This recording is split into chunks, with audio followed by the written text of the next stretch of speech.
पाक कभी जिंदगी में से अल्लाह पाक ये मांग पे करम मैं कि जो कह अस्सलाम वालेकुम ख़वातीन हज़रात, प्रोग्राम अवामी केस की नई एपिसोड के साथ राना बॉबी आपके सामने मौजूद है। तमाम देखने वालों का बहुत बहुत शुक्रिया। ख़वातीन हज़रात, national cyber crime investigation agency NCCIA ने पाकिस्तान भर में 46 मोबाइल एप्लीकेशंस को गैर कानूनी करार देते हुए ऑनलाइन जुए के प्लेटफॉर्म्स के खिलाफ कार्रवाई की है। हुकाम ने इंकशाफ किया कि कौमी कानून की खिलाफ वर्जी करते हुए काम करने वाली ये ऐप्स बड़े पैमाने पर ऑनलाइन बैटिंग और कसिनो तर्ज की गेमिंग की सहूलत फराहम कर रही थी। NCCI के मुताबिक क्रैकडाउन में जुए की सबसे ज्यादा इस्तेमाल होने वाली एप्लीकेशंस जैसे 1x Bet, Chicken Road, Aviator games, Dafabet, 22 bet, Casumo, Rabona, 10 Cric, Plinko और बेट 365 शामिल हैं। एजेंसी ने कहा कि ऐसी ऐप्स न सिर्फ सट्टेबाजी को फरोग देती हैं बल्कि डिजिटल प्लेटफॉर्म्स के जरिए गैर मुनज़्ज़म मालियाती सरगर्मियों की हौसला अफजाई करती हैं। ममनुआ ऐप्स में मशहूर मजीद और नाम भी हैं, जिनमें बेट 365 है, बिनोमो है, IQ ऑप्शंस हैं, पॉकेट ऑप्शंस हैं, ऑक्टा FX है, और ओलंप ट्रेड है और इसके अलावा दीगर ऐप्स शामिल हैं। ये प्लेटफॉर्म्स गैर कानूनी, खतरनाक और हसास यानी कि जो आपका सिम और CNIC का डेटा है, इसका जो जितने भी सार्फिन इसके अंदर मुलविस होते हैं उसका गलत इस्तेमाल करते हैं और इसका गलत इस्तेमाल करते हुए ये ऐप्स पाई गई हैं। अपने पैसे और ज़ाती मालूमात की हिफाजत करें। ख़वातीन हज़रात, इससे पहले कि हम आगे बढ़ें, मैं आपको एक पैकेज दिखाना चाहता हूं जिसके अंदर पाकिस्तान के कुछ ऐसे सोशल मीडिया इन्फ्लुएंसर्स इन्वॉल्व थे जिन्होंने आवाम को इसकी तरफ माइल किया, उन्हें पुश किया और उन्हें इस बात का यकीन दिलाया कि गैर कानूनी बैटिंग ऐप्स के अंदर इन्वेस्ट करने से आप पैसे कमा पाएंगे। आइए छोटी सी नज़र इस पर डालते हैं। होगी फिर ही यशियां होगी ना। और साइड इनकम जनरेट करने के लिए दी बेस्ट ऐप है बायनोमो। तो बायनोमो एक ग्लोबल ट्रस्टेड प्लेटफॉर्म है। बिनोमो पर आप ट्रेडिंग करके 90% तक का प्रॉफिट हासिल कर सकते हैं। जारी आए 180 तेरा क्या बना 1800 आए ओए भाई बढ़िया खर्चा भी निकला है ये गेम में जम गया है, वो भी खर्चा निकला है। ठीक है भाई ऐसे होते हैं गाड़ी में। पाकिस्तान में हालिया अरसे में बाज मारूफ सोशल मीडिया शख्सियात के नाम ऑनलाइन बैटिंग या गैम्बलिंग ऐप्स की तशहीर करते हुए पाए गए, जिन पर सरकारी तहकीकात की गई। इनमें जो नाम शामिल हैं जरा सुनते चलें। आपने सोशल मीडिया पर देखा होगा, लेकिन कुछ ऐसे नाम भी हैं जो आपने नहीं सुने। डकी भाई most of the top, then we have Rajab Butt here, Iqra Kanwal हैं, अनस अली हैं, मतीरा हैं और नादिर अली। ये कुछ 5 से 6 ऐसे नाम हैं जो टॉप ऑफ द लिस्ट हैं। इसके अलावा और बहुत ज्यादा नाम है, लेकिन जो मंजरेआम पर नाम आए वो ये 5 से 6 लोग थे, जिनके बारे में रिपोर्ट्स में दावा किया गया कि इन्हें पाकिस्तान की साइबर क्राइम एजेंसी यानी NCCIA ने गैर कानूनी बैटिंग या गैम्बलिंग ऐप्स की तशहीर के सिलसिले में तलब किया या उनसे मुख्तलिफ तहकीकात की। यह बात भी बहुत आम है कि किसी शख्स का नाम तहकीकात या नोटिस में आना लाजमन जुर्म साबित होने के मुतरादिफ नहीं होता, लेकिन कई मामलात में तहकीकात जारी रहती हैं और हतमी फैसला अदालत या मुतल्लका हुकाम करते हैं। लेकिन ख़वातीन हज़रात, यह बात बहुत आम है और सोचने लायक है कि वो लोग जिनके पास आज कुछ नहीं था, मतलब कुछ साल पहले उनके पास कुछ नहीं था और आज उनके पास करोड़ों रुपए हैं, वो करोड़ों रुपए के मालिक बन गए। लेकिन कैसे बने? ऐसा कौन सा जादू का चिराग उनके हाथ लग गया कि देखते ही देखते उनकी जिंदगी की काया ही पलट गई? और नाजरीन, मैं सिर्फ चंद ऐसे इन्फ्लुएंसर्स की बात कर रहा हूं जो बात मतलब जिनका काम ज्यादा नजरों में आया, जो लोगों के सामने तब आए जब उन्होंने अपने पैसों का बेदरिया खुला इस्तेमाल जाहिर किया, लग्जरी लाइफस्टाइल दिखाया, महंगी महंगी गाड़ियां, महंगे महंगे तिहाफ दिखाए और एक ऐसा लाइफस्टाइल लोगों के सामने आया सोशल मीडिया पर और स्क्रीन पर कि लोग दंग रह गए कि आखिर हुआ क्या। पैसों की नुमाइश, गाड़ियों की नुमाइश, घरों की नुमाइश, लग्जरी लाइफस्टाइल की नुमाइश करने वाले हर इन्फ्लुएंसर पर NCCIA की कड़ी नजर होनी चाहिए। अगर वो माहाना लाखों रुपए कमा रहे हैं, देखें इसमें कोई मसला नहीं है, कमाएं, जरूर कमाएं, लेकिन क्या उनकी कमाई का जरिया लीगल है या किसी इलीगल गेटवे से पैसा कमाया जा रहा है? इस पर इदारों की नजर लाजिम है। पाकिस्तान में गैर कानूनी ऑनलाइन गैम्बलिंग और बैटिंग की तशहीर के खिलाफ हालिया बरसों में कार्रवाइयां तेज हुई हैं और हुकाम ने आवाम खुसूसन नौजवानों को ऐसी ऐप से मोहतात रहने की हिदायत की है।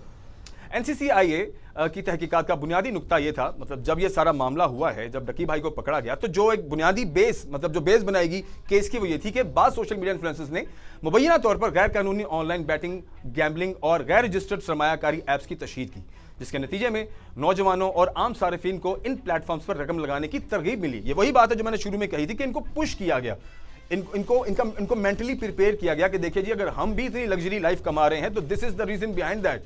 तो आप भी इन ऐप्स में आएं, इसमें पैसे लगाएं और पैसों का डबल ट्रिपल और उससे 4 गुना 10 गुना ज्यादा कमाएं। आपने देखा होगा अक्सर मोबाइल ऐप्स यूज करते हुए वो एक गेम आपने देखी होगी जिसमें एक जहाज उड़ता है और उसके नीचे नंबर्स चल रहे होते हैं, वो 1x+ होता है, 2x+ होता है, 3x+ होता है, 4x+ होता है, तो वो किसी भी टाइम क्रैश कर जाता है। उसके एड्स आपने और मैंने अक्सर मोबाइल यूज करते हुए, सोशल मीडिया ऐप्स को स्क्रॉल करते हुए भी उसके अंदर देखा। तो ये भी गेम इसी ही एक इलीगल प्लेटफॉर्म की कड़ी है जिसको एविएटर का नाम दिया गया। इसके अंदर जहाज उड़ता है, उसके अंदर अगर आपने उसके गिरने से पहले जहां भी आपका दिल किया, आपने 5 रुपए लगाए, 10 लगाए, 20 लगाए, 100 लगाए, अगर आपने उसमें पैसे लगाए हैं तो जितना वो 1+X, 1+2, 1+3 अगर वो होता है, मल्टीपल होता चला जाता है, तो उतने ही आपके पैसे अकाउंट में आते हैं। और अगर आपने उसके क्रैश होने से पहले क्लोज कर दिया तो वो पैसे आपके अकाउंट में आ जाते थे। तो this is how it works. तो कुछ इस तरह से ये सारे प्लेटफॉर्म्स चलते थे। लेकिन खैर आगे बढ़ते हैं। तहकीकात में दर्ज झैल अमूर का जायजा लिया गया। ये वो तमाम तहकीकात मैं आपको बता रहा हूं जिनकी बेस पर इन तमाम इन्फ्लुएंसर्स को अदालत ने तलब किया और एनसीसीआई ने इन पर कार्रवाई की। क्या इन्फ्लुएंसर्स ने अपने सोशल मीडिया पोस्ट, वीडियोस या लाइव सेशंस के जरिए गैम्बलिंग या बैटिंग एप्स की तशहीर की? बिल्कुल की। आपने देखा डकी भाई ने, इकरा कंवल ने, रजब भट्ट ने और ऐसे दीगर इन्फ्लुएंसर्स ने अपने सोशल मीडिया पर आकर लोगों को तरकीब दी कि दिस इज द ऐप, यहां जाओ, पैसे लगाओ और पैसा कमाओ। ठीक है, तो ये उसी की एक कड़ी है, इसी बेस की एक तहकीकात की ये एक चीज मैंने आपसे शेयर की है। दूसरे में, क्या इन ऐप्स को गैर मामूली मुनाफे या आसान कमाई के जराये के तौर पर पेश किया गया? बिल्कुल, ये भी पुश किया गया इन तमाम इन्फ्लुएंसर्स की जानिब से। फिर ये कहा गया, क्या सारिफीन को गैर रजिस्टर्ड और गैर लाइसेंस याफ्ता प्लेटफॉर्म्स में सरमायाकारी या रकम लगाने की तरगीब दी गई? बिल्कुल, ये भी इसी बात की एक कड़ी है। आगे बढ़ते हैं। क्या इन्फ्लुएंसर्स ने इन कंपनियों से माली मुआवजा लेकर तशहीर मुहिम्मात चलाई? जी बिल्कुल, करोड़ों रुपए इन्होंने इन एप्स के जो मालिकान हैं उनसे लिए, लाखों रुपए उनसे लिए मंथली बेसिस पे और प्रॉपर कैंपेन्स की और उन कैंपेन्स के वीडियोस बनाकर सोशल मीडिया पर डाली। तो ऑब्वियसली देखें, मिसाल के तौर पर जब भी आप किसी कंपनी के साथ मिलकर काम करते हैं तो वो आपको एक पेमेंट ऑफर करती है, एक अमाउंट ऑफर करती है कि जी हम आपके साथ 6 महीने के लिए काम करेंगे, आप हमारे ब्रांड एम्बेसडर बन जाएं, हम आपको साल के लिए बुक करते हैं, हम आपको साल का 1 करोड़ रुपया देंगे या हम आपको साल का 2 करोड़ रुपया देंगे, आपने बस रेगुलर बेसिस पे हमारी चीज को प्रमोट करना है। तो जैसे बाकी ब्रांड्स काम करते हैं तो ये गैम्बलिंग एप्स भी इसी तरीके से इन्फ्लुएंसर्स को प्रमोशन के लिए कहती हैं और उनको पैसे देती हैं। तो ये तरीका आपने बिल्कुल देखा और समझा। आया इन सरगर्मियों में पाकिस्तान के साइबर क्राइम, फ्रॉड या दीगर मुतल्लिका कानून की खिलाफ वर्जी हुई या नहीं हुई? बिल्कुल हुई। अब पाकिस्तान के अंदर देखिए, मैं आपको बताता चलूं, पाकिस्तान में बैटिंग एप्स तो वैसे इलीगल है, आप नहीं चला सकते, आप नहीं उनका काम कर सकते, आप उसमें पैसे इन्वेस्ट नहीं कर सकते, ना आप खेल सकते हैं, ना ही आप कोई ऐसी ऐप लॉन्च कर सकते हैं, ना बना सकते हैं। लेकिन इसके ऊपर भी ऑफ कोर्स एक कानून साजी है और आज के प्रोग्राम में हम जब थोड़ी देर में आगे बढ़ेंगे तो आज के प्रोग्राम में हमारे साथ माहिर कानून होंगे, उनसे हम ये चीजें जानने की कोशिश करेंगे कि what is legal and what is illegal, किस तरीके से इलीगल प्लेटफॉर्म्स को लीगल किया जाता है, किस तरीके से कागजी कार्रवाई पूरी की जाती है, कैसे ये illegal betting apps and platforms Pakistan में प्रमोट हो रहे हैं। आप उनके लोगो देखते हैं मुख्तलिफ इवेंट्स में, आप उनके शाउट आउट्स सुनते हैं मुख्तलिफ प्लेटफॉर्म्स पे। तो आखिर ये मुमकिन कैसे है, इस पर हमारे साथ ब्रेक में माहिर कानून होंगे, तो उनसे हम ये चीज़ें जानने की कोशिश करेंगे। अभी थोड़ी सी चीज़ डिटेल्स प्रोग्राम में हम शामिल करें, फिर हम ब्रेक की जानिब जाएंगे। रिपोर्ट्स के मुताबिक बाज़ अफराद को नोटिस जारी किए गए और उन्हें अपने मौक़िफ़ के वजाहत के लिए तलब किया गया था। ताहम नोटिस या तहकीकात का मतलब जुर्म साबित होना नहीं होता। किसी भी शख्स की कानूनी जिम्मेदारी का हतमी तयन अदालत या मुतल्लिका कानून कार्रवाई के जरिए होता है। मजीद ये कि एनसीसीआई और दीगर हुकाम ने अवाम को खबरदार किया था कि गैर कानूनी बैटिंग्स और गैम्बलिंग एप्स माली नुकसान, फ्रॉड और ज़ाती मालूमात के गलत इस्तेमाल का सबब बन सकती हैं। दस्तयाब खबरों के मुताबिक, जो तमाम तर डिटेल्स हमारे पास हैं, उनके मुताबिक पाकिस्तानी सोशल मीडिया इन्फ्लुएंसर्स के खिलाफ मुकदमात में मुख्तलिफ अदालती कार्रवाइयाँ हुई, लेकिन ज़्यादातर मामलात में हतमी सजा का फैसला नहीं सामने आया। तहकीकात और मुकदमात कई केसेस में जारी हैं। ये वो बात है खबरें मैं आपको बताता चलूँ, जैसे कि सादुर रहमान डकी भाई को जब एनसीसीआई ने तलब किया, उनको पकड़ा और अदालत में उन्हें पेश किया गया, उनके जिस्मानी रिमांड्स भी हुए और मतलब वो काफ़ी देर तक अंडर कस्टडी रहे पुलिस के, और उस दौरान उनसे काफ़ी जांच पड़ताल करने की कोशिश की गई, उनसे पूछा गया और तहकीकात की गई। लेकिन जैसा आप और मैं बखूबी जानते हैं कि इस केस का कोई रिजल्ट अभी तक सामने नहीं आया कि आगे पेशरफ्त क्या हुई है। उन्हें जमानत तो मिल गई और इसके अलावा जितने बाकी इन्फ्लुएंसर्स थे जिन्हें अदालत में तलब किया गया उन्हें भी जमानत मिल गई। लेकिन ये केस कहां तक पहुंचा, क्या अभी तक स्टिल सुनवाई चल रही है, अभी तक केस में कोई खास डेवलपमेंट नहीं हुई, इस पर अभी तक किसी ने बात नहीं की। लेकिन खैर मुझे उम्मीद है कि आने वाले दिनों में अदालती फैसले भी सामने आ जाएंगे। लेकिन 2025 की अगर हम बात करें तो सितंबर 2025 में इनकी दरखास्त जमानत मुस्तरद कर दी गई थी। डक्की भाई की बात कर रहे हैं। लाहौर हाई कोर्ट बाद अज़ां ने नवंबर 2025 में इन्हें कोर्ट जमानत पर रिहा करने का हुक्म दिया, जिसके लिए जमानती मुचल्लक़े जमा कराने की हिदायत दी गई। रजब भट्ट, दीगर इन्फ्लुएंसर्स जैसे इकरा कंवल हैं, मोहम्मद अनस अली हैं के बारे में रिपोर्ट में नोटिस, इंक्वायरियां और बाज़ मुकदमात का जिक्र मिलता है, लेकिन इनके खिलाफ किसी हतमी अदालती सजा या बरियत का वाज़ेह फैसला अभी तक सामने नहीं आया। लिहाजा जवाब मुख्तसर ये है कि बाज़ मुल्ज़िमान को गिरफ्तार तो किया गया, लेकिन उनसे तफ्तीश की गई, कुछ की जमानत मुस्तरद हुई और बाद में बाज़ को आला अदालत से जमानत मिल गई। ख़वातीन हज़रात, रिपोर्ट्स के मुताबिक इन केसेस में हतमी अदालती फैसला या सज़ा अभी तक अवामी तौर पर रिपोर्ट नहीं हुआ। तो उम्मीद है कि आने वाले दिनों में हमें इस केस की कुछ पेशरफ ज़रूर मिलेगी और हमारी NCCI किस तरीके से काम कर रही है, स्पेशली जो बैटिंग ऐप्स और बैटिंग प्लेटफॉर्म्स हैं उन्हें किस तरह से बैन किया जा रहा है और उन्हें चलाने वालों के खिलाफ क्या कार्रवाइयाँ हो रही हैं और जो लोग इसके अंदर इन्वॉल्व थे उन्हें क्या सज़ा मिली, ये अभी पसे पर्दा बात है। फिलहाल ब्रेक की जानिब जाएंगे, वापस आएंगे। ब्रेक के बाद हमारे साथ माहिर कानून होंगे और उनसे हम जानने की कोशिश करेंगे कि किस तरह से इलीगल प्लेटफॉर्म्स को पाकिस्तान में कागजी लीगल किया जाता है और अगर ये बैटिंग एप्स इलीगल हैं पाकिस्तान में तो उनकी प्रमोशन पाकिस्तान में हमें होती हुई कैसे दिखाई देती है। ब्रेक की जानिब जाते हैं, वापस आते हैं, देखते रहे प्रोग्राम अवामी केस। कभी जिंदगी में ऐसे अल्लाह पाक, कभी जिंदगी में ऐसे अल्लाह पाक ये मांगते करम है कि जो कह नहीं सकते।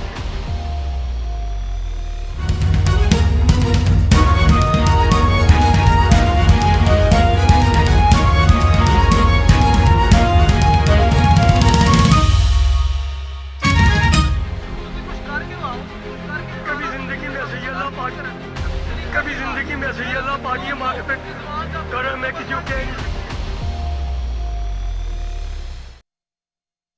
हम वापस आ चुके हैं, बहुत बहुत शुक्रिया। आप देख रहे हैं प्रोग्राम अवामी केस और प्रोग्राम के इस हिस्से में अब हम थोड़ा कानून क्या कहता है इस पर बात करेंगे, लेकिन देखने वालों को हम थोड़ा प्रीव्यू भी दे देते हैं पिछले हिस्से में क्या बात हुई है। एक्चुअली आज हम बात कर रहे हैं जो गैम्बलिंग ऐप्स और प्लेटफॉर्म्स पाकिस्तान के अंदर यूज़ हो रहे हैं या यूज़ हो रहे थे, ऐसी गेम्स जिस पर लोग इन्वेस्ट करते हैं, इन ऐप परचेजेस में जाते हैं, पैसे इन्वेस्ट करते हैं और उसे डबल, ट्रिपल या 4 गुना 5 गुना करने की कोशिश करते हैं। क्या हमारा कानून इस चीज़ की इजाज़त देता है या नहीं, इस पर बात करेंगे। इसके साथ साथ हम ये भी बात करेंगे कि वो तमाम तर गैम्बलिंग ऐप्स या गैम्बलिंग प्लेटफॉर्म्स या बैटिंग ऐप्स जो बैन है पाकिस्तान में, तो पाकिस्तान में उनके लोगोस हमें प्रमोशंस के अंदर नज़र क्यों आते हैं और उनकी इंडोर्समेंट्स हमें दिखाई क्यों देती हैं, वो होर्डिंग्स पर हमें नज़र कैसे आ गए, इस पर तफसीलन गुफ्तगू करेंगे। हमारे साथ हमारे आज के गेस्ट मौजूद हैं। आप माहिर कानून हैं मुनीब हुसैन वड़ैच साहब, सर को प्रोग्राम में वेलकम करते हैं। आप एडवोकेट हाई कोर्ट हैं, इसके अलावा आप farmer district bar Sialkot secretary भी रहे हैं।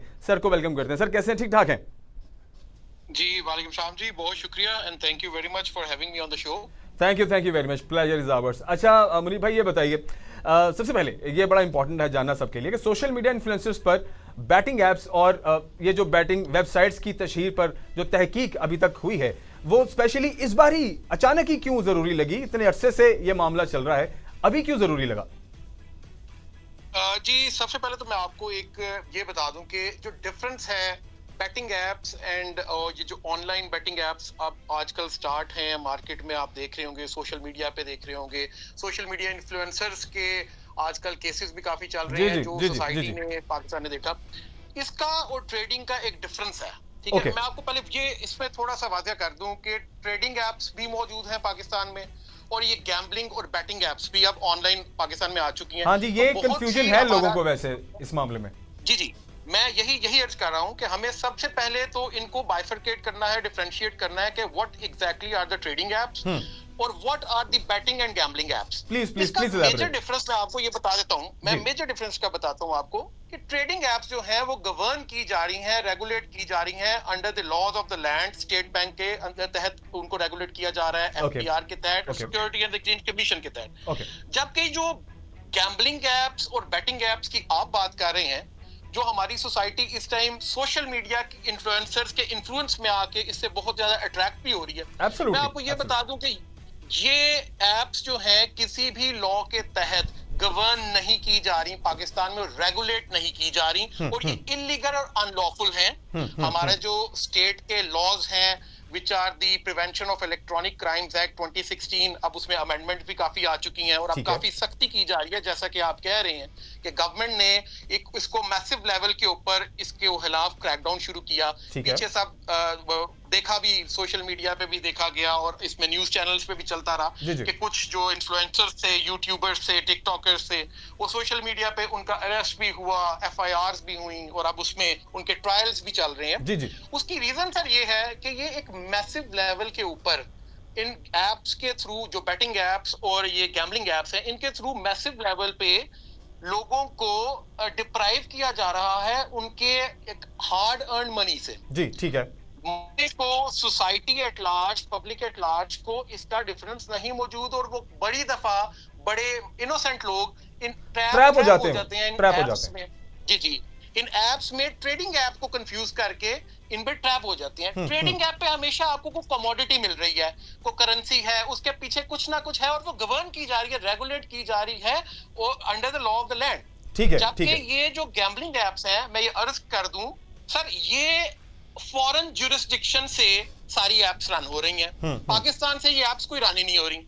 और आपको मैं एक इंटरेस्टिंग बात बताता चलूं कि हमारा ये last season, I think if I am not wrong, तो पिछले सीजन या उससे पिछले सीजन PSL के सीजन में कुछ फ्रेंचाइज स्पॉन्सरशिप्स जो थी उनमें भी सरोगेट इसके जो ब्रांड हैं वो यूज होते रहे। अच्छा सर, हाँ, मैं सॉरी टू इंटरप्ट यू, इसके अंदर एक चीज मैं ऐड करता चलूं और पूछना भी चाहूंगा। जैसे आपने पाकिस्तान सुपर लीग की बात की है, बड़े लोगों ने एतराजात की है उस वक्त जब डकी भाई और रजब भट्ट और ये बाकी जितने इन्फ्लुएंसर्स, जब इनको कटहरे में किया गया और इन पर कार्रवाइयां की गई और अदालती कार्रवाई इनके ऊपर हुई, तो उस दौरान PSL लास्ट ईयर भी चल रहा था।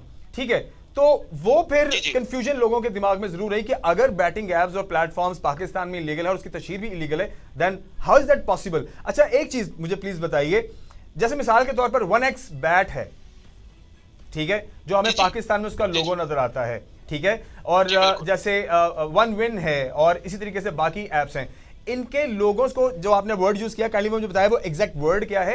1x bet एक बैटिंग प्लेटफॉर्म है, उसको 1x bet कर दिया जाता है, लोगो वही रहता है, डिफरेंस कैसे होता है? रहा हूं, ये सरोगेट ब्रांड यूज किए गए। आप सरोगेसी का कॉन्सेप्ट अंडरस्टैंड करें, क्योंकि पाकिस्तान में आप अगर रिलीजियसली बात करेंगे, हमारे रिलीजन में भी और लॉज में भी बैटिंग और गैम्बलिंग एप्स की गुंजाइश मौजूद है। अब उसके प्रोज एंड कॉन्स हम बाद में डिस्कस कर सकते हैं, लेकिन अभी इस टाइम जो लॉ इन एग्जिस्टेंस है, मैं अगर स्पेसिफिकली स्ट्रिक्टली उस पे बात करूं तो देखिए, जिस तरह 1x bet अल्टीमेटली जो फॉरेन ज्यूरिसडिक्शन से ऑपरेट करता है, उन्होंने इसको स्पॉन्सर कर लिया। इसी तरह bet365, Binomo, B9 game and multiple and the list goes on and on, जो एप्स इस टाइम मार्केट में चल रही थी और ऑनलाइन फ्रॉड और even unauthorised use of data, electronic deception, illegal online promotion भी उसमें आती है और अनलॉफुल ऑनलाइन फाइनेंशियल एक्टिविटीज। अब इसके साथ जो मुआशरे पे जो हम ये भी बात इसमें ऐड करेंगे कि जो इम्पैक्ट हो रहा है, देखिए वो मल्टीपल इम्पैक्ट्स, मल्टीफेरियस और मल्टी डायमेंशनल इफेक्ट्स इसके ऊपर मुआशरे में आ रहे हैं, उसके ऊपर भी हम इस आपके प्रोग्राम में बात करेंगे जनाब। ठीक हो गया। अच्छा, अब देखें, ये जो वर्ड आपने यूज किया है बहुत टेक्निकल वर्ड है, जिसको सेग्रीगेट की आपने बात की है। जैसे डेफा बैट जो है वो बहुत ज्यादा हमें, स्पेशली हमारे जो क्रिकेट के इवेंट्स पाकिस्तान में हुए उसके अंदर उसकी तस्वीर हमने प्रॉपर देखी और उसके लोगोज भी देखे। तो इस तरीके से क्या कोई भी इलीगल प्लेटफॉर्म हल्का सा ये A और E के चेंज से क्या पाकिस्तान के कागजात में लीगल हो जाता है? देखिए, आप कानून की आंखों में धूल नहीं झोंक सकते, पहली बात तो ये है। आपने इस चीज को देखिए, जो स्टेट का लॉ है और जो एक ऑफेंस है, वो अगर आप A से E कर लेंगे या E से A कर लेंगे और वो आपकी देखिए एक्टिविटी जो है वो इलीगल और अनलॉफुल है, तो इट स्टिल रिमेन्स अनलॉफुल। आपको मैं ये बताता चलूं कि जो मैं पहले भी अर्ज की कि किसी भी किस्म का हमारा state bank of Pakistan, FBR, हमारी किसी भी किस्म की कोई ऐसा इदारा इसको रेगुलेट नहीं कर रहा। लेकिन मुनीब साहब, मेरी यहाँ पर बात स्टिल, मैं अभी तक इस बात को लेके मैं चाहता हूँ कि आप थोड़ी सी रहनुमाई जरूर करें कि देखें, अगर हमारा पाकिस्तान और हमारे पाकिस्तान का कानून इजाजत ही नहीं देता कि एक चीज इलीगल है, वो लीगल है ही नहीं है। अब आप उसको A से E कर दें, E से O कर दें, C कर दें, A हटा दें, अलिफ लगा दें, तो मैं ये जानना चाह रहा हूं कि अगर इतना माइनर सा चेंज, तो इसका मतलब है कि there is a flexibility in law of Pakistan के, जहां पर ए से ई कर देने से आप रेगुलरिटी का हिस्सा बन जाते हैं और आप इलीगल चीज को लीगल कर जाते हैं और कागजी कार्रवाई में आप बिल्कुल लीगल होते हैं. How is it possible then? नहीं, actually that's not possible and that is the reason. इसी वजह से तो जो यूट्यूबर्स और सोशल मीडिया इन्फ्लुएंसर्स जो इस कटहरे में लेके आएंगे, उनके खिलाफ एफआईआर्स का एलिजिडली उनके खिलाफ जो एफआईआर्स रजिस्टर हुई पीका 2016 के तहत, जिसमें सेक्शन 13, 14 आपने देखा होगा, इंपॉर्टेंट सेक्शंस हैं. सेक्शन 25 एंड 26 बहुत इंपॉर्टेंट सेक्शंस हैं पीका के, जो prevention of electronic crimes act 2016 है. उसमें आपने बात की एक यूट्यूबर जो आपने पिछले दिनों जिनका केस बड़ा फेमस रहा, डकी यूट्यूबर है, उसके ऊपर काफी केस चलता रहा. एक बड़ा सोशल मीडिया पे भी उसकी बड़ी हाइप क्रिएट रही. अब रीजन ही यही है कि वो ये सारी की सारी एप्स जो हैं they are not legal. They're not legal apps. और पाकिस्तान में मैं यही तो आपको अर्ज कर रहा हूं कि पाकिस्तान में ये रेगुलेट लाइसेंस्ड एप्स नहीं है. That is the reason. अब आपने रिसेंट पीएसएल के सीजन में देख रहे होंगे कि ये इनका आपको कहीं भी इनकी तशहीर आपको नहीं मिल रही है. आई नोटिस दैट कि इस सीजन में इस बार कोई भी 1x बैट या जो डेफा बैट है या बाकी अदर जितने भी प्लेटफॉर्म्स या जितने भी गैम्बलिंग प्लेटफॉर्म्स है, अब इस बार वो कहीं भी उनके लोगो और उनकी तशहीर नजर नहीं आई हमें. वो यही रीजन है कि हमारी जो गवर्नमेंट है, हमारी national cyber crime investigating agency जो है एफआईए है, और स्टेट जो है वो इनके खिलाफ क्रैकडाउन कर रही है. और वो पाकिस्तान में किसी भी किस्म का आम सोसाइटी और मुआशरे के लिए उनको फ्रॉड करने के लिए और उनसे डिसेप्शन से पैसे हड़पने के लिए इस तरह की ऐप्स के ऊपर क्रैकडाउन वो विजिलेंटली कर रहे हैं और इसको मॉनिटर कर रहे हैं. अच्छा मुनीफ साहब, एक चीज मुझे बताइए, अब हम थोड़ा गेम्स की तरफ आते हैं. आपने देखा होगा एक वो एविएटर गेम है, एक ऑक्टा एफएक्स के नाम से है, जिसमें वो प्लेन उड़ता है और वो अगर क्रैश होने से पहले पहले आपने उसको अगर रोक दिया तो जितने भी पैसे आपने लगाए उसका डबल ट्रिपल होकर आपके अकाउंट में चले जाते हैं. ये 1 2 3 दफा की तो आपको बड़ा अच्छा लगता है, आप ट्रैप भी हो जाते हैं, उसके बाद से आप स्टिल लॉस में जाते हैं. तो ये भी एक बैटिंग प्लेटफॉर्म है जो कि पाकिस्तान के अंदर यूज हो रहा है. जितनी भी एनसीसीआई ने गेम्स को बंद किया है जिनमें ये ट्रेडिंग के नाम पर जिनसे पैसे लिए जा रहे थे और वो एक्चुअली गैम्बलिंग थी, तो ये तो स्टिल अभी भी पाकिस्तान के अंदर कुछ प्लेटफॉर्म्स हैं जो कि रन हो रहे हैं और काफी लोग इसका शिकार हो रहे हैं. देखिए बॉबी, आपने बड़ी खूबसूरत बात की. आपने खुद ही एक वर्ड यूज किया है कि लोगों को ट्रैप किया जा रहा है. तो आप देखिए, एक जनरल पब्लिक को एक मैसेज अब जाना शुरू हो गया है और general public is aware of the fact कि अब ज्यादातर इस तरह की एप्स जो हैं वो लोगों को ट्रैप करके उनको मॉनेटरी लॉस क्रिएट कर रही हैं ये एप्स. ठीक है. अब देखिए, कोई भी क्राइम है, कोई भी इशू है, वो एक दिन में सॉल्व नहीं होता. Exactly I understand that. समझ रहा हूं. एजेंसीज अपने लेवल पे इसको मॉनिटर कर रही हैं और आहिस्ता आहिस्ता या वो इसको रेगुलेट करेंगी. और रेगुलेट करने की भी बात जो मैं आपसे करूं उसके ऊपर प्रोज एंड कॉन्स पे भी बात करेंगे. लेकिन अगर इस तरह की एप्स, देखिए normally under the law of the land ये एप्स रेगुलेट हो नहीं सकती. ठीक है. इस तरह की बैटिंग एप्स जो कि इस तरह के मॉनेटरी गेन आपको सबज बाग दिखा के, आपको मॉनेटरी गेन इस तरह के बता के आपका पैसा उस ऐप में लगवाते हैं, इस तरह की एप्स को किया नहीं जा सकता, पॉसिबल नहीं है. क्योंकि ये स्टेट बैंक अलाउ नहीं करेगा, आपके लॉज अलाउ नहीं करेंगे, आपकी पीनल प्रोविजंस अलाउ नहीं करेंगे, क्योंकि इससे तो एक फ्लड गेट्स ओपन होगा फ्रॉड का. एब्सोल्युटली. लेकिन इसके अंदर मुनीब एक चीज मुझे लगता है कि देखें, eight the end of the day इसके पीछे तो माफिया है ना, जो पूरी दुनिया के अंदर कहीं ना कहीं जो गैम्बलिंग का माफिया है. अब वो जाहिर है कंट्री भी चुनता है, वहां के जो कंज्यूमर्स हैं उन्हें भी जज करता है, फिर उनके इंटरेस्ट को देखकर कोई ना कोई चीज लॉन्च करता है. ठीक है, ये तो हम बखूबी समझते हैं. अब मैं ये जानता हूं कि is there any gateway for that mafia के चले एक चीज बंद हुई, उन्होंने फिर ये गेमिंग की तरफ से लोगों के लिए एक ऐप लॉन्च कर दी कि जी इसके अंदर आप एविएटर के अंदर थोड़े से पैसे लगाएं, जहाज क्रैश हो गया, और इस तरह के और भी काफी गेम्स हैं जिनके अंदर इन ऐप परचेजेस होती हैं कि आपने कुछ पैसे लगाए और उसके अगेंस्ट में आपको रिवॉर्ड मिल गए. ठीक है, तो क्या अभी ये गेटवे तंग हो रहा है इस माफिया के लिए? क्या ये क्रैकडाउन स्टिल चलता रहेगा या कहीं ना कहीं कुछ ना कुछ नया हमें देखने को मिलता रहेगा आने वाले दिनों में, जैसे अक्सर होता है? देखिए बॉबी, एक बात तो आपके समझने वाली और आवाम के समझने वाली बात यह है कि ये इन लोगों के लिए जो एक माफिया इसके पीछे काम करता है. Pakistan is a huge market. Pakistan is a country of, देखिए 26-27 करोड़ की पॉपुलेशन का कंट्री है, तो उनके लिए एक बहुत बड़ी मार्केट है ये. पहली बात. दूसरी बात जो आपने की, देखिए इनके गिर्द घेरा तो तंग हो रहा है. देखिए गवर्नमेंट, लेजिस्लेचर और एजेंसीज इस पे काम कर रही हैं और ये काम का ही नतीजा है। देखिए, सबसे पहले तो जो सोशल मीडिया इन्फ्लुएंसर के गिर्द घेरा तंग करना, उसका मकसद ये था कि जिन लोगों के सोशल मीडिया इन्फ्लुएंसर, देखिए हम जो यूथ है, यूथ उनकी लाइफ से अट्रैक्ट होती है, यूथ उनकी लाइफ को वॉच करती है, फॉलो करती है। ठीक है, हर सोशल मीडिया इन्फ्लुएंसर के 8 मिलियन, 10 मिलियन, 6 मिलियन सब्सक्राइबर हैं, उनकी व्यूअरशिप शायद इससे भी ज्यादा है। तो उनकी लाइफ को देख के और उनकी मार्केटिंग टैक्टिक्स को देख के लोग उस तरफ डाइवर्ट भी होते हैं। एब्सोल्युटली, तो आप जो बात कर रहे हैं कि माफिया इन्हीं बेसिस पे काम कर रहा है और माफिया इसी वजह से काम कर रहा है कि वो लोगों को अट्रैक्ट किस तरह कर सकते हैं और किसके थ्रू। जहां तक बात रही इसको घेरा तंग करने की और इसको स्ट्रिक्ट करने की, तो ये जो अमेंडमेंट्स आ रही हैं हमारे, ये जो एक्ट्स हैं नए, जिद्दत जो आ रही है, देखिए डिजिटलाइजेशन पाकिस्तान में भी जिस तरह दुनिया में जिद्दत आई, डिजिटलाइजेशन हुई, इसी तरह पाकिस्तान में भी cyber space, cyber security, cyber laws और साइबर क्राइम्स के ऊपर काम हो रहा है। ये with the passage of time इस पे मजीद बेहतरी आएगी और इसको मजीद एक फुल प्रूफ प्लान के साथ इसको सिक्योर किया जा सकता है। और ये policy makers definitely daily basis पे, on day to day basis, उनको भी केसेस रिपोर्ट होते हैं। नई से नई ऑर्गेनाइजेशन मार्केट में आती है, वो जो आप बात कर रहे हैं कि वो कोई ना कोई अपना एक ऐसा लूप होल क्रिएट करके मार्केट में दोबारा एंटर होने की कोशिश करते हैं। तो वो ये सब लॉज जो हैं ये उन्हीं को आप गवर्न कर रहे हैं, जो आपके साइबर लॉज जो हैं ये इसी चीज को गवर्न कर रहे हैं और इसी चीज को कर्टेल करने के लिए, इसी चीज को एलिमिनेट करने के लिए ये लॉज इन्फोर्स हैं। ठीक हो गया। अच्छा, इन दी एंड आपसे मैं एक कमेंट जरूर चाहूंगा। अभी देखिए, जो भी केसेस इन्फ्लुएंसर्स के अगेंस्ट गुज़श्ता कुछ महीनों में चले, डकी भाई वाज द फेस बनाया गया, रजब भट्ट को उसमें ऐड किया गया, सिस्ट्रोलॉजी के कुछ जो खवातीन हैं, इकरा कंवल हैं और दीगर कुछ और लोग हैं जिनको मेन स्ट्रीम पर लाया गया, Nadir Ali is one of them. अब देखें, ये एक मिसाल तो आपने कायम कर दी, लोगों को डरा भी दिया, बता भी दिया कि ये काम नहीं करना आपने, ठीक है। अब देखें, कुछ केसेस चले हैं, उनकी बेल हो गई, जमानतें हो गई।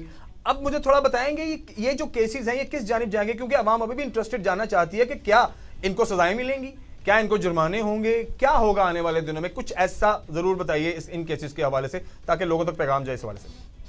अच्छा, देखिए, मैं आपको पहली बात तो ये बताऊं कि डकी के खिलाफ आप लोगों ने देखा एक केस चला, उसमें डकी मोर देन 3 मंथ्स मेरा हाल बिहाइंड द बार्स रहे, जेल में रहे।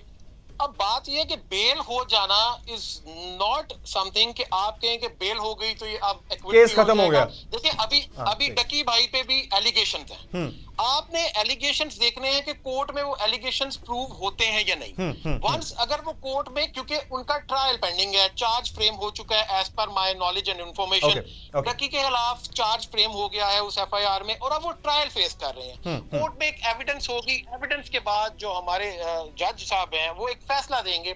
उस फैसले को अदालत में होने वाले सारे बयानात की और एविडेंस की रोशनी में और जो नेशनल साइबर क्राइम एजेंसी ने इन्वेस्टिगेशन में अपने सारे प्रूफ इकट्ठे किए, उसकी रोशनी में सजा और जजा होगी अदालत के अंदर। अब सजा क्या होगी क्या नहीं होगी, this depends upon the court. Reason being that कि इन सब जो सेक्शंस अट्रैक्ट हुए हैं और एट्रीब्यूट किए गए हैं एफआईआर के अंदर, इनमें देखिए इम्प्रिजनमेंट भी है और फाइन भी है। इसमें up to 3 years, up 2 years, 5 million तक इसमें फाइन भी है। तो इम्प्रिजनमेंट एंड फाइन इसके अंदर सब जो है ना, ये नॉन अवेलेबल ऑफेंसेस भी इसके अंदर एट्रीब्यूट, गैम्बलिंग प्लेटफॉर्म्स के अंदर इन्वॉल्व होने के। जी बिल्कुल बिल्कुल। अच्छा, अब बेसिकली तो देखिए इसकी मार्केटिंग जो है वो सोशल मीडिया इन्फ्लुएंसर्स के ऊपर जो प्रॉब्लम आ रहा है कि वो इनकी मार्केटिंग अपने वीलॉग्स के थ्रू ये कर रहे हैं, तो उनके ऊपर ज्यादातर उनको इसी वजह से इस कटेरे में लाया गया और एलिजिडली एफआईआर दर्ज हुई। तो अभी प्रॉब्लम ये मुआशरे के साथ जो बॉबी भाई बड़ा इंपॉर्टेंट एस्पेक्ट है, वो देखने वाली बात है कि इसके हमें फायदे और नुकसान क्या है। अगर हम ये बात करें कि अगर इसको पाकिस्तान अपने लॉज में गवर्न करे और रेगुलेट करे तो शायद हमारे टैक्स एवेजन थोड़ी इन एप्स के थ्रू जो होती है वो बचे, मनी लॉन्ड्रिंग। लेकिन देखिए बात ये है कि वो टैक्स इकट्ठा करने के लिए या इसको मतलब ऑफशोर प्लेटफॉर्म्स को लीगलाइज करने के लिए पाकिस्तान में उनसे लाइसेंसिंग फी लेने के लिए हम दूसरी तरफ जो इसका नेगेटिव इम्पैक्ट आ रहा है हमारी सोसाइटी पे, हम उसको नहीं भूल सकते। जो सोशल हार्म है, सोशल हार्म हमारी जो यूथ है वो अपने जो कैरियर ओरिएंटेड पाथ है उसको छोड़ के वो इस तरफ लग रहे थे। यूथ का एक्सपोजर इसके अंदर बहुत ज्यादा हो रहा था। मनी लॉन्ड्रिंग कंसर्न्स इसमें बहुत ज्यादा हैं। इसमें पाकिस्तान ऑलरेडी आपको पता है जो हालात पीछे भी रहे हैं, फैटफ में भी जो सूरत हाल रही है वो भी आपको पता होगा। तो इसमें मनी लॉन्ड्रिंग कंसर्न्स बहुत ज्यादा हैं। एंड अबव ऑल एक चीज हमें इसमें और देखनी पड़ेगी, बीइंग अ लॉयर मैं बड़ी स्ट्रिक्टली लॉ के ऊपर बात करूंगा, लेकिन देखिए एक चीज हम रिलीजियस कंसंट्रेशन को भी हम इग्नोर नहीं कर सकते।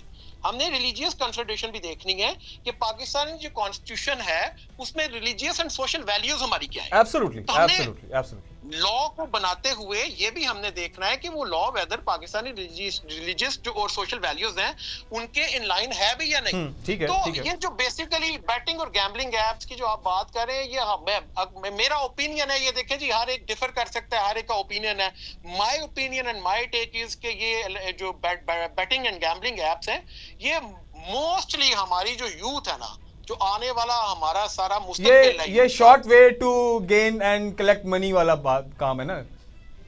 देखिए तो अब जब उनको ये दिखाया जाएगा कि करोड़ों रुपए की गाड़ियां, करोड़ों के घर, फॉरेन ट्रिप्स, ये सब इन एप्स की वजह से एक बंदे को मिल रहे हैं, तो देखिए कोई भी बंदा जो एक यंग एज का है वो ऑब्वियसली इस तरफ अट्रैक्ट होगा। तो देखिए गवर्नमेंट ने इसको जो मैनस है उसको पकड़ने की कोशिश जो गवर्नमेंट कर रही है वो बिल्कुल ठीक कर रही है कि जो इनको प्रमोट कर रहे हैं सबसे पहले तो उनको पकड़ा जाए ना, कि उसकी जिस तरह मैंने आपको ये बयान किया कि अगर 8 से 10 मिलियन आपके फॉलोअर्स हैं तो बॉबी साहब देखिए लोग अट्रैक्ट तो होंगे आपकी तरफ, आपकी व्यूअरशिप भी कोई 15-20 मिलियन की व्यूअरशिप भी होगी। सर हमारे बच्चे मिसालें देते हैं, देखें आपकी बात में मैं मजीद ऐड ऑन करूं कि बच्चे मिसालें देते हैं कि देखें वो सिर्फ व्लॉग करता है, वो यूट्यूब करता है, उसके पास महंगी गाड़ी भी है, उसने घर भी ले लिया, वो सोने की चेनें पहनता है, वो महंगे महंगे कपड़े लेता है, वो फॉरेन टूर्स करता है। तो हमारे बच्चों के माइंड सेट बेसिकली डिस्टर्ब किए हैं, स्पेशली यंग जनरेशन के इन्फ्लुएंसर्स ने। मैं अपनी बात करूं, मैं बिल्कुल व्लॉगर्स के, यूट्यूबर्स के, टिकटॉकर के अगेंस्ट मैं बात नहीं करूंगा, लेकिन प्रॉब्लम पता है क्या है, उनके ऊपर भी एक मॉरल रिस्पॉन्सिबिलिटी है towards the youth of this nation. Drive कैसे करना है यूथ को, कितनी पॉजिटिविटी के साथ जाना है। देखिए ना, जो बंदा जिसको 10 फॉलोअरशिप मिली हुई है, सब्सक्राइबर मिला, उसका ये उसकी मॉरल रिस्पांसिबिलिटी है कि वो यूथ को पॉजिटिव साइड पे लेके जाए, उनको डिसओरिएंट ना करे। एब्सोल्युटली सर, बहुत शुक्रिया मुनीब साहब आपके कीमती वक्त का। आपने जो भी चीजें शामिल की हैं, ऑफ कोर्स कुछ कंफ्यूजन भी थे लोगों के, और उम्मीद है कि ये बातें सुनने के बाद उनके confusion about these gambling apps and gambling platforms दूर हो गए होंगे। सर बहुत शुक्रिया आपके कीमती वक्त का। बहुत शुक्रिया जी, thank you very much, thank you. खबरदार नज़र हमारे साथ मुनीब हुसैन वड़ाई साहब मौजूद थे, आप माहिर कानून हैं, और ऑफ कोर्स अब ये जो सारे मामलात हमने गुज़श्ता दिनों में देखे हैं, जो केसेस हुए हैं और इन्फ्लुएंसर्स के ऊपर जिस तरह से NCCI ने घेरा तंग किया है और अदालती कार्रवाइयाँ हुई हैं, ऑफ कोर्स ये भी एक कन्फ्यूजन था लोगों के जहन में कि अब क्योंकि अब उनकी बेल हो गई हैं, अब उनकी जमानतें हो गई, तो अब ये केस चलता रहेगा या पता नहीं शायद कुछ देर दर आगे खत्म हो गया होगा। ऐसा नहीं है। मुनीब साहब ने बड़ी ज़बरदस्त इंफॉर्मेशन शेयर की इस हवाले से कि अब उनका ट्रायल चल रहा है, अब चीज़ें जो है वो नोट होंगी, अब उनसे क्वेश्चनिंग आंसरिंग होगी, राब्ते देखे जाएंगे, रीजंस जानी जाएंगी, कनेक्टिविटी बनाई जाएगी, फिर देखा जाएगा कि किस लॉ के तहत, किस कानून के तहत इनको जुर्माने और सजाएं होंगी। फिलहाल आगे बढ़ेंगे खबरें ज़रात और ब्रेक की जानिब जाएंगे। ब्रेक के बाद हमारे साथ नेक्स्ट गेस्ट मौजूद होंगे और हम ऐसे गेस्ट को प्रोग्राम में शामिल करने जा रहे हैं जो बेसिकली इन्हीं एप्स के अंदर इनसे मुंसलिक हैं, इनके साथ कनेक्टेड हैं और किस तरह से वो अपनी ज़िंदगी ख़राब कर बैठे हैं। हम चाहेंगे कि वो भी आप एक हिस्सा ज़रूर देखें और सुने। ब्रेक की जानिब जाते वापस आते हैं, हमारे साथ रहिए। कभी जिंदगी में ऐसे अल्लाह पाक, कभी जिंदगी में ऐसे अल्लाह पाक ये मार्केट कर मैं किसी को कह नहीं।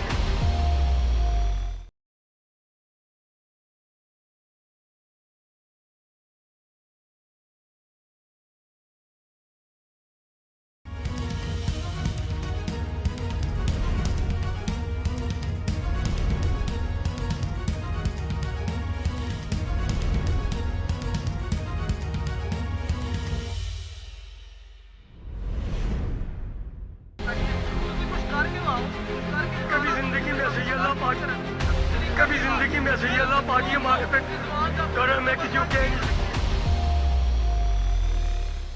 ख़वातीन और हज़रात, हम वापस आ चुके हैं। बहुत बहुत शुक्रिया। आप देख रहे हैं प्रोग्राम अवामी केस और प्रोग्राम के इस हिस्से में जो चीज़ मैं आपके सामने लेकर के आ रहा हूँ वह आप सब ने देखनी और सुननी है, क्योंकि यह आप सबके साथ या आपके इर्द गिर्द कहीं ना कहीं आपके दोस्तों में, फैमिलीज़ में कहीं ना कहीं ये चीज़ें उनके साथ जुड़ी हैं। इस हिस्से में हम एक ऐसे शख्स को प्रोग्राम में शामिल कर रहे हैं जो गैम्बलिंग ऐप से मुतासरा शख्स हैं। बेसिकली ये जो साहब हमारे साथ मौजूद हैं, ये जो बेसिकली गैम्बलिंग के अंदर इन्वॉल्व है, उनके भाई हैं, क्या उनकी घरेलू सूरत हाल है, किस तरह से उनकी जिंदगी तब्दील हो गई है, ये चीजें आप तक पहुंचना बहुत जरूरी है। सर कैसे आप? ठीक ठाक है? प्रोग्राम में वेलकम करते हैं आपको। Thank you very much. अच्छा सर, मुझे ये बताइए, आपने क्योंकि ऑफ द रिकॉर्ड भी मेरे साथ जिक्र किया था, प्लीज टेल मी कि आपके जो भाई हैं कितने अरसे से इन गैम्बलिंग एप्स और इन गैम्बलिंग प्लेटफॉर्म्स में इन्वॉल्व हैं? ये मामला कोई 1 साल पहले शुरू हुआ था, जब उनकी जो बेटी 1 साल की हो गई थी और दूसरा बेबी एक्सपेक्ट कर रहे थे। तो मेरे ख्याल से आमदनी को डबल करने का शायद इनको किसी ने उकसाया, तो वो तब से इसमें मुलव्वस हैं और वो इस चीज से मुतासिर हैं बहुत ज्यादा।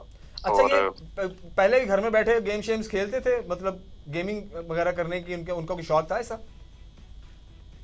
पहले तो शायद वो गेमिंग जैसे कि जो दूसरी गेम्स होती हैं, नीड फॉर स्पीड वगैरह, इस तरह की ऑनलाइन गेम्स वो खेलते थे, लेकिन मैं कभी जज नहीं किया कि वो इस चीज में भी वो मुलव्वस है। ठीक है, तब्दीली कैसे महसूस हुई आपको कि अब कुछ हालात बिगड़ना शुरू हो गए? जब फाइनेंशियल उसके मैटर्स मतलब के बिगड़ने लगे, जाहिर बात है जो चीज आपको फेस करे तो आपकी शक्ल पे नजर आनी शुरू हो जाती है। और हमें कुछ लोगों ने बताना शुरू कर दिया कि जैसे कि वो दूसरों से पैसों का जिक्र करते थे कि आपका जो ब्रदर है वो हमसे पैसों की डिमांड कर रहा था, क्या जरूरत है उसको, कभी ऐसा उधार मांगना शुरू हो गए थे लोगों से? लोगों से उधार मांगना शुरू हो गए, तो काफी कर्जे वगैरह लेने शुरू कर दिए।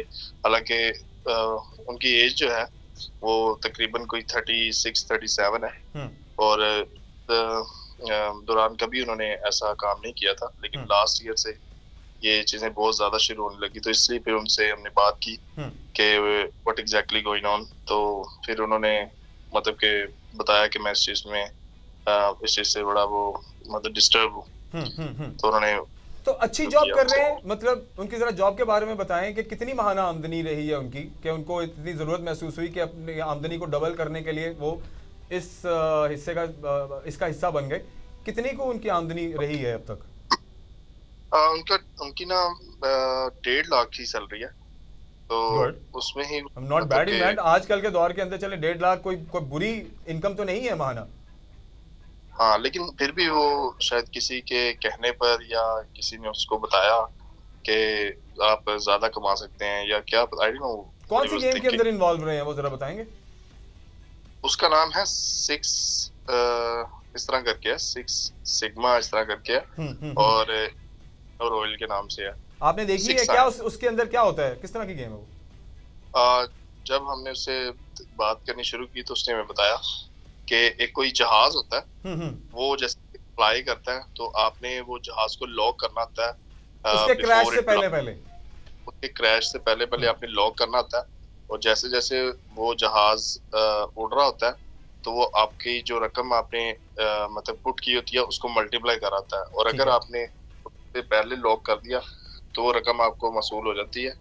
अगर वो क्रैश कर गया तो जो आपने रकम पुट की होती है वो सारी मतलब गेम ले जाती है। कितना को फायदा फाइनेंशियली उन्हें इस गैम्बलिंग ऐप को यूज करते हुए हुआ, कुछ आइडिया है आपको?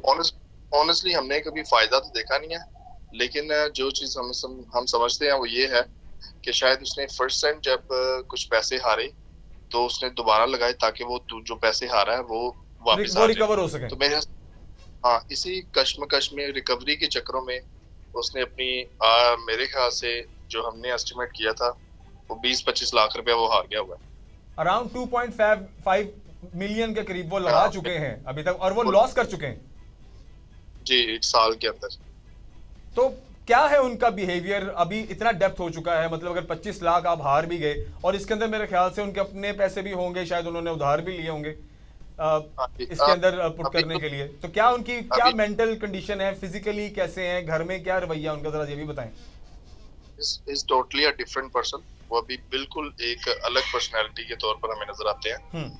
मतलब हमेशा कश्मकश में रहते हैं। जैसे मैंने आपको बताया कि जब उन्होंने शुरू किया तो वो एक बेबी को एक्सपेक्ट कर रहे थे, तो जब से बेबी बोर्न हुआ वो अपने बेबी से मतलब उसके लिए एक्साइटेड भी नहीं थे जब वो बोर्न हुआ उसका बेटा। तो सारी बात है, जब आप इतना उधार आपके ऊपर चढ़ा हुआ, आपने इतना लॉस कर लिया हो तो फिर आपको किसी खुशी की खुशी कहाँ होगी? हाँ जी, तो वो हमेशा किसी सोच में रहता है। अगर हमारी खानदान में किसी की फौतगी हो जाए, किसी की खुशी हो शादी पर, तो हमने उसको देखा है कि वो अलग से बैठा होता है और छत पर देख रहा होता है या किसी चीज को गौर से देख रहा होता है, उसको देखी जाता है। मतलब मेंटली इतने कभी डिस्टर्ब हो चुके हैं वो।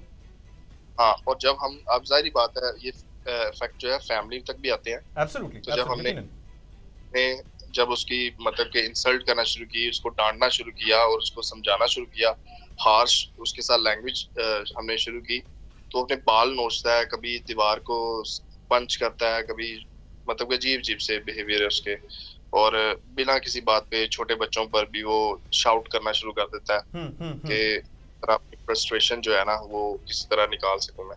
तो किसी इस तरह किसी साइकियाट्रिस्ट से या वैसे किसी डॉक्टर से रुजू करने की कोशिश की आपने कि ये उनका बिहेवियर चेंज हो गया है, which is entirely like abnormal? Recently हम कोशिश कर रहे हैं कि किसी हाई प्रोफेशनल कंसल्टेंट से कंसल्ट किया जाए और इसको आया जा सके, क्योंकि अभी जो उसका डेट्स है वो बहुत ज्यादा बढ़ गए हुए हैं, लेकिन हम चाह रहे हैं कि कोई अच्छी तब्दीली देखने को मिले। तो अभी भी स्टिल वो इन्वॉल्व हैं अपने डेप्थ को क्लियर करने के लिए, या घर वालों की बात कुछ समझ रहे हैं या नहीं खेल रहे हैं?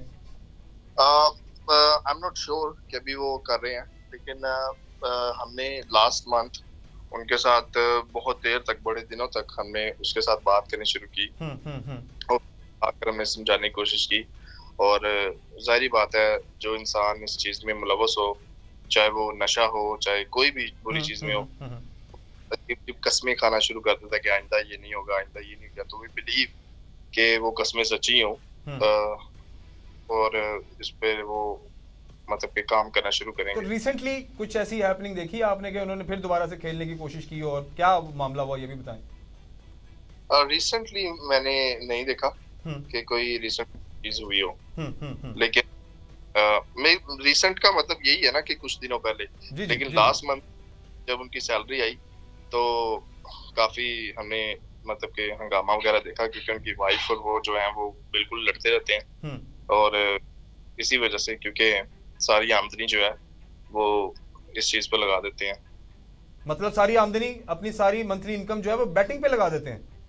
जी, बैटिंग पे लगा देते तो हैं। घर के अखराजात, बच्चों के अखराजात, और जाहिर है एक प्रॉपर एक जो घर के ड्यूज होते हैं वो तो जाहिर है पूरे करने होते हैं, तो वो फिर किस तरह करते हैं? वो लोगों से उधार मांग लिया, रिश्तेदारों से उधार मांग लिया और या तंग कर लिया, उनसे उधार मांग लिया। ठीक हो गया। चलिए सर, बहुत शुक्रिया आपके कीमती वक्त का। आपको प्रोग्राम में शामिल करने का मकसद यही था कि ताकि देखने वालों तक ये बात पहुंचे कि वो लोग जो ये गैम्बलिंग ऐप्स के अंदर कहीं ना कहीं गलती से किसी के कहने पर या खुद से पैसों को डबल करने के चक्कर में इन्वॉल्व हो जाते हैं, ये घरेलू इश्यूज हैं जो फिर उन सबको फेस करने पड़ते हैं। सर, बहुत शुक्रिया आपके कीमती वक्त का। Thank you. Thank you. ख़वातीन हज़रात, प्रोग्राम को ख़त्म करते हैं। और आपने यकीनन सुना होगा अभी ये सारा जो वाक़या है कि एक पूरा घर डिस्टर्ब हो जाता है, पूरी फैमिली डिस्टर्ब हो जाती है, और ना आप मेंटली ठीक रहते हैं और ना ही आप अपने घर वालों को वो इज़्ज़त व प्यार दे पाते हैं। और ये जो उधार होता है ना, ये मोहब्बत की कैंची एमी नहीं कहा जाता, क्योंकि इसके पीछे एक मंतक है। क्योंकि जैसे ही आप लोगों से उधार लेना शुरू हो जाते हैं, एक तो आपकी इज़्ज़त कम हो जाती है, लोग आपको अच्छी नज़र से नहीं देखते हैं, और अगर आपके ऊपर डेप्थ बढ़ता चला जाए तो वो एक तो मेंटल स्ट्रेस क्रिएट करता है, लोग पागलपन की जानिब चले जाते हैं। अभी आपने सुना जैसे भाई साहब बता रहे थे कि वो भाई साहब जो इनके भाई जो इस गैम्बलिंग ऐप्स के अंदर इन्वॉल्व या उसको खेलने में इन्वॉल्व हैं, अपने पैसे इतने लगा चुके हैं, वो अपने बाल नोचते हैं, दीवारों में टकरे मारते हैं। तो खुदारा इन चीज़ों से बाज रहें, दूर रहें। और at the end of the programme में यही कहना चाहूँगा कि आज के प्रोग्राम में हमने आपको ये पैगाम देने की कोशिश की है कि पाकिस्तान के अंदर जितनी भी गैम्बलिंग ऐप्स और गेम्स ट्रेडिंग के नाम पर कन्फ्यूजन क्रिएट करके यहाँ पर चल रही हैं, पेनिट्रेट हो रही हैं, लोग उनके अंदर इन्वॉल्व हो रहे हैं, आप अपने आप को भी बचाइए, अपने पैसों को भी बचाइए। ये शॉर्ट टर्म जो शॉर्ट रास्ते हैं पैसे कमाने के, इससे ज़रा बाज रहिए, क्योंकि eight the end of the day इनके रिजल्ट हमेशा बुरे ही होते हैं। अपना बहुत सारा ख्याल रखिए। मुझे पूरी उम्मीद है कि आज का मैसेज आप तक यकीनन पहुंचा होगा। इंशाल्लाह अगले प्रोग्राम में मिलते हैं नए टॉपिक के साथ। इजाज़त दीजिए, अल्लाह हाफ़िज़। कभी जिंदगी में ऐसे अल्लाह पाक, कभी जिंदगी में ऐसे अल्लाह पाक ये मार्केट करे मैं किसी